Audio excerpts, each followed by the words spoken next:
Boa tarde a todos. Inicialmente, queria agradecer ao convite do Cimapan. A ideia aqui é trazer alguns pontos tributários que possam efetivamente ajudar no dia a dia das empresas, ajudar na questão de fluxo de caixa, ajudar na melhora de resultado. Então, a gente selecionou os pontos que, de fato, a gente sabe que são muitas as discussões tributárias e a gente selecionou aquelas que, de fato, podem trazer um resultado relevante para as empresas. A primeira delas é a prorrogação do Simples Nacional, tem um efeito imediato de caixa e ela foi prorrogada pela resolução do Conselho Gestor, do Comitê Gestor do Simples Nacional, número 158. Então, os períodos de apuração de março e abril de 2021 já passaram, né? Seria no dia 20 de abril e 20 de maio, mas para aqueles contribuintes que não pagaram esse débito do Simples Nacional, ficou prorrogado em duas parcelas. Então, o período de apuração de março ficou prorrogado para 20 de junho e 20 de agosto. O período de apuração de abril ficou prorrogado para 20 de setembro e 20 de outubro. E aí sim, o período de apuração de maio, que teria um vencimento original agora no dia 21 de junho, também está prorrogado, pode ser pago em duas parcelas, então ela pode ser paga a primeira parcela em 22 de novembro e a segunda em 20 de dezembro. E aí a gente faz um alerta aqui, só para a questão de controle de fluxo de caixa, porque quando o governo editou essa mesma medida no ano passado, as empresas acabaram se descuidando e não geraram caixa suficiente ou não guardaram caixa suficiente para pagar esse débito depois. E aí vale a pena lembrar que quando chegar novembro e dezembro, por exemplo, vai ser devido o imposto daquele mês, mais a parcela agora que fica adiada. Então, até sobre essa questão, a gente tem discutido muito com o governo federal, com o Congresso, a possibilidade da edição de uma lei de parcelamento para o Simples Nacional, para todas as empresas, em especial para o Simples Nacional, que permitam que essas empresas possam parcelar esses débitos, principalmente aqueles apurados durante a pandemia, durante toda essa crise econômica que as empresas sofreram, de forma parcelada e por um período longo. E aí sim eu acho que a gente tem um ganho mais efetivo na questão do caixa. O outro tema aqui, esse eu acho que é um tema muito relevante, apesar de parecer um pouco complexo, que é a questão da recuperação de crédito tributário para as empresas que estão no Simples Nacional. Então, é importante lembrar aqui que o Simples Nacional é um regime tributário exclusivo para micro e pequenas empresas, assim consideradas aquelas com faturamento até 4 milhões e 800 por ano. E aí lembro aqui que, na verdade, esse é o limite do Simples Nacional Federal, mas no Simples, para fins de recolhimento do ICMS e do ISS, o limite do Simples é 3 milhões e 600. Então, a partir de 3.600 a 4 milhões e 800, as empresas recolhem os tributos federais ainda na sistemática do Simples e o ICMS e o ISS são recolhidos já na sistemática normal de débito e crédito por fora. Então, quem opta por esse regime de enquadramento paga em uma única guia o PIS, o COFINS, o Imposto de Renda, a Contribuição Social, o ICMS, o ISS, a Contribuição Previdenciária Patronal e o IPI. É tudo recolhido de forma unificada. E aí vem a questão que muitos contadores acabam não prestando atenção nisso, que é a necessidade de segregação de receitas, porque alguns dos tributos eles são não cumulativos. E aí eu destaco aqui o PIS e COFINS, para quem está no lucro real, e também o ICMS. Então, o imposto não cumulativo é aquele que incide sobre o valor agregado de uma operação para outra. Então, eu trouxe aqui um exemplo para tentar ficar bem didático. Uma empresa, por exemplo, que vende um produto a R$200 e tem uma alíquota de ICMS, por exemplo, de 7, ele vai ter um débito de R$14 e ele não tem crédito nenhum nesse exemplo, ele vende esse produto para uma empresa B. Essa empresa B vende esse mesmo produto por 220, o imposto de 17% daria um débito de 37,40, mas ele tem aquele crédito que é exatamente o valor pago na operação anterior, que ele desconta. Então, na hora dele fazer o cálculo do ICMS devido, É o valor do débito menos o valor do crédito, que é o valor que já foi pago na operação anterior. Então, nesse exemplo que a gente deu, o imposto total recolhido seria de R$ 37,40, mas ele é dividido. A empresa A paga aquele valor que ela agregou ao produto, o imposto sobre o valor que ela agregou ao produto, que no caso foi R$ 14,00, e a empresa B paga, por sua vez, o valor que ela agregou ao produto, justamente em razão dessa sistemática de débito e crédito. E aí o ICMS ele é devido em cada operação. Então eu trouxe aqui um quadro para tentar ficar um pouco mais didático. Uma indústria, por exemplo, que vende para distribuidores, tem a incidência do ICMS nessa venda. O distribuidor, quando vende para as centenas de varejistas, tem a incidência do ICMS nessas vendas também. Os varejistas, por sua vez, quando vendem para os milhares de consumidores, também tem incidência do ICMS. E aí o governo, para tentar solucionar o problema de fiscalização desse ICMS, o governo criou a possibilidade, a legislação trouxe a possibilidade do ICMS ser devido por substituição tributária. Então, o que isso quer dizer? Que escolhe um dos contribuintes e antecipa para esse contribuinte todo o imposto que seria pago pelo resto da cadeia. Então, no caso aqui da indústria, a substituição tributária, quando a indústria vende o produto para o distribuidor, ela já recolhe o ICMS de toda a cadeia. Então, para fins de fiscalização, por exemplo, ao invés de fiscalizar cada operação da indústria, cada operação do distribuidor, cada operação do varejista, basta apenas uma fiscalização da indústria, porque ela recolhe o imposto de todo o resto da cadeia. Da mesma forma, é o PIS e COFINS quando o produto é sujeito ao regime monofásico. Tem uma diferença técnica, que é a questão da alíquota majorada. Então, no caso da monofasia do PIS e da COFINS, a saída da indústria tem uma alíquota majorada, e depois, nas outras operações, elas estão sujeitas à alíquota zero. É diferente um pouco do ICMS, mas para fins práticos é muito parecido. E aí é importante destacar aqui as empresas do Simples, porque se a gente está falando aqui que no Simples o imposto é recolhido de forma única, tanto os tributos federais quanto os estaduais recolhido em guia única, que tem base de cálculo o faturamento da empresa. E o PIS e COFINS e o ICMS, na maioria das vezes, ele já é recolhido por antecipação tributária, por substituição tributária. Se eu tributar o Simples integralmente, eu vou estar recolhendo o ICMS devido por substituição tributária duas vezes. Eu vou estar recolhendo, por exemplo, o PIS e COFINS dos produtos sujeitos à monofasia duas vezes. A gente teria aí uma bitributação. E a lei complementar, depois de muita discussão, a lei complementar foi alterada e trouxe aqui no artigo 18 a solução do problema. Então, no artigo 18, que trata sobre o pagamento, sobre o cálculo do pagamento do Simples Nacional, no parágrafo 4º, ele diz: o contribuinte deverá segregar também as receitas, decorrente de operações ou prestação sujeitas à tributação concentrada em uma única etapa monofásica, bem como em relação ao ICMS, que o imposto já tenha sido recolhido por substituição tributária ou por antecipação tributária com encerramento de tributação. E aí, no parágrafo 12, ele traz: na apuração do montante devido relativo a cada tributo, são consideradas as reduções relativas aos tributos já recolhidos, e aí a gente está falando do caso do ICMS-ST, ou sobre os quais tenha havido tributação monofásica, isenção ou redução. Numa discussão na Receita Federal sobre a questão da monofasia do PIS e COFINS sobre bebida, a Secretaria da Receita Federal, numa solução de consulta, a DISIT 7010 de 2018, ela deixa claro ali que, não obstante a receita da venda dos produtos da pessoa jurídica varejista definida na forma da lei, sujeita-se à alíquota zero a contribuição do PIS e aí também do COFINS, inclusive no caso de pessoa jurídica optante pelo Simples Nacional. Ou seja, aqueles produtos sujeitos ao PIS e COFINS monofásico, a incidência monofásica do PIS e da COFINS, que são vendidas por uma empresa, por uma panificadora, por exemplo, que está no Simples Nacional, eles não devem ser recolhidos novamente.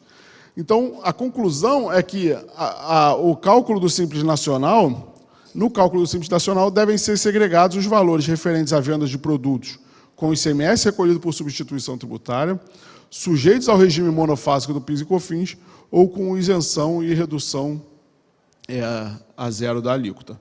E aí eu trouxe aqui alguns exemplos de quais itens seriam sujeitos à substituição tributária, e aí é um exemplo que eu trouxe aqui da minha pouca experiência no negócio dos senhores, mas que eu imaginei que as bebidas, por exemplo, água, cerveja, refrigerante, isotônico, estão sujeitos à substituição tributária.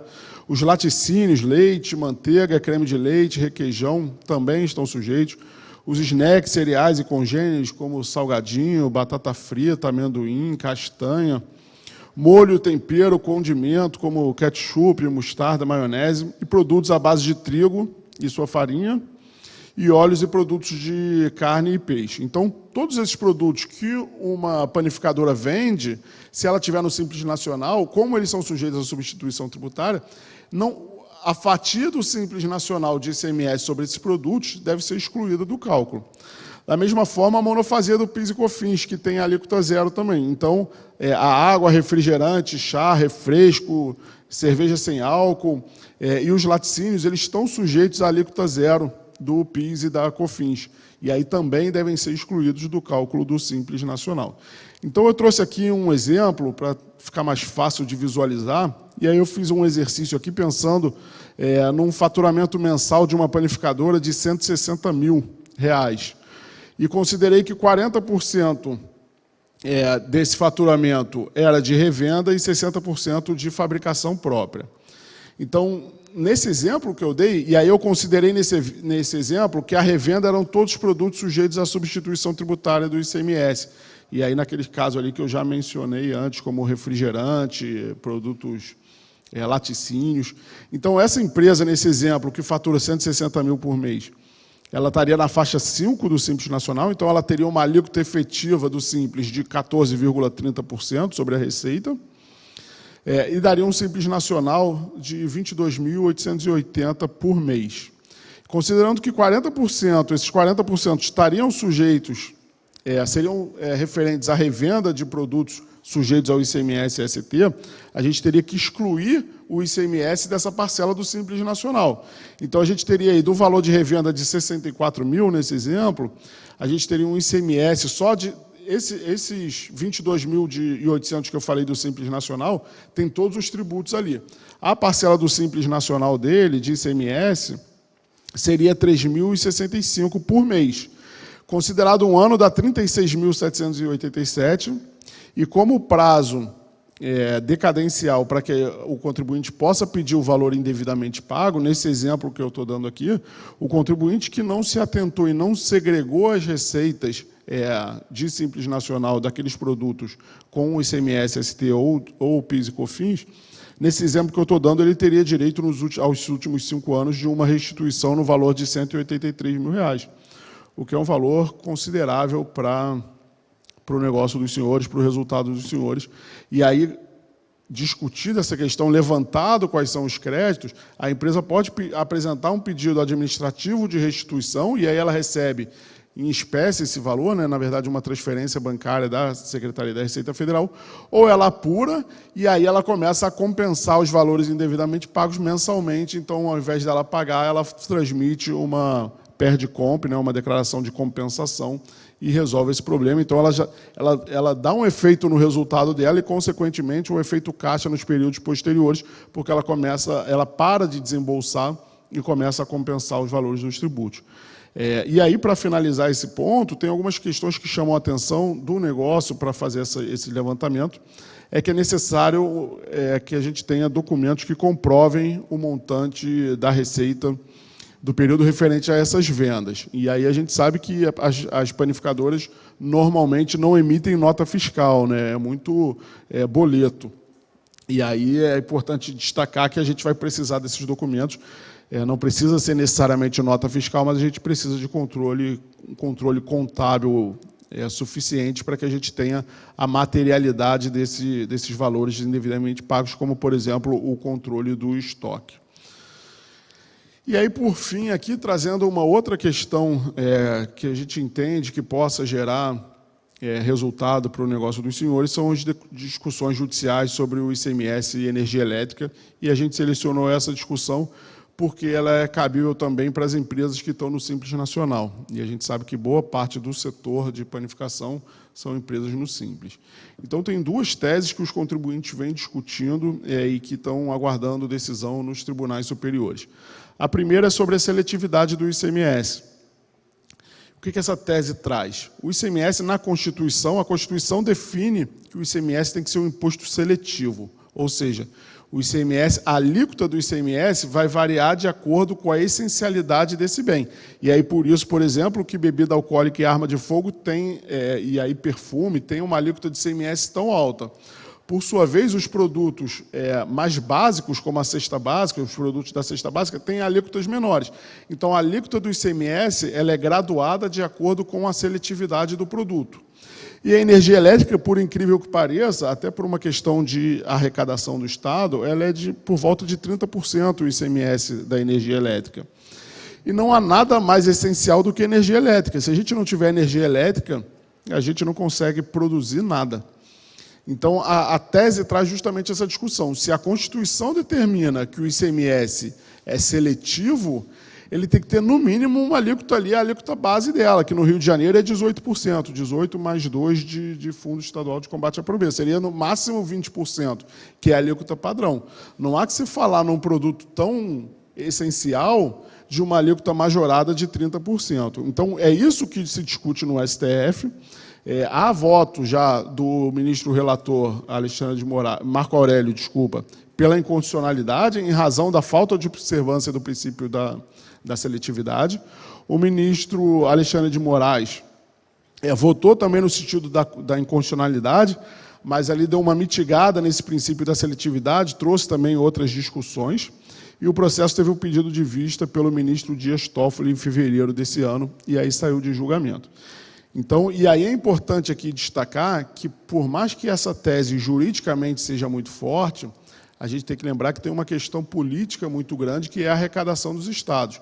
O ICMS sobre energia elétrica é a maior fonte de receita do Estado, e a gente imagina a pressão que o Estado exerce no STF, imaginando qual é a repercussão financeira e econômica que uma decisão como essa possa trazer. Imagina o Estado hoje reduzir de 30% para 20% a arrecadação do ICMS sobre energia elétrica, que não é só das panificadoras, é de todos nós que pagamos energia, teria essa redução.